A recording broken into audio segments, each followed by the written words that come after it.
So it turns out even the price of free is going up these days. By that, I mean all the stuff that we think of is free, but it's not really free. Okay, so just take Denver as an example.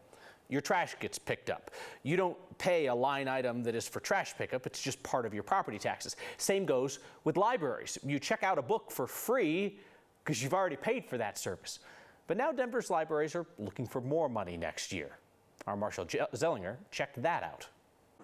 I highly recommend using the library to check out DVDs. It's free, kinda. I mean, if you don't take into account the property taxes that go to the city of Denver and the money that council allocates to the library. Limited funding over a sustained period of time has certainly impacted the operations of the Denver Public Library. Denver City Librarian Michelle Jeske is making the pitch to City Council to put a property tax increase on the city's November ballot to generate another $30 million a year for the library. I'm sure you're wondering what we would do with an additional $30 million.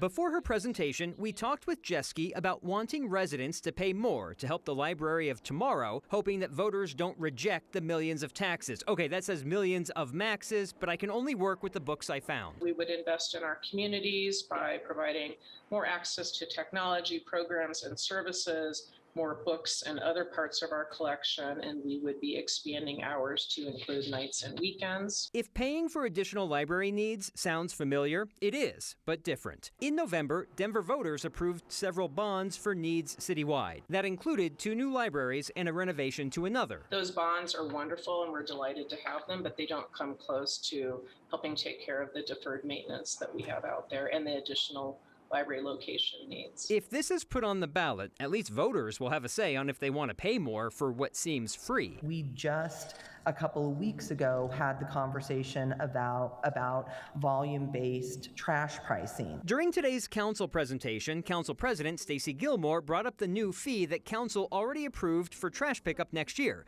She voted against it. Residents will be charged $9 to $21 a month to pick up trash and make recycling and compost weekly. The only decision for the library's request is if council will allow it to be on the November ballot. We don't want to take away that right for voters to share their perspective and vote on it, but council needs to do our due diligence to ask the questions and make sure it's ready to go to the ballot. We recognize that this is a tough time for folks, and it's a tougher time for the folks that we hope to help even more with additional services. $30 million a year on the property tax is about $50 a year for a $469,000 home price. This is just step one. The library will present to council again with some more specifics. They've got till the end of August to get this thing on the ballot. One thing the library said it will do is help promote Denver's expanded property tax exemption.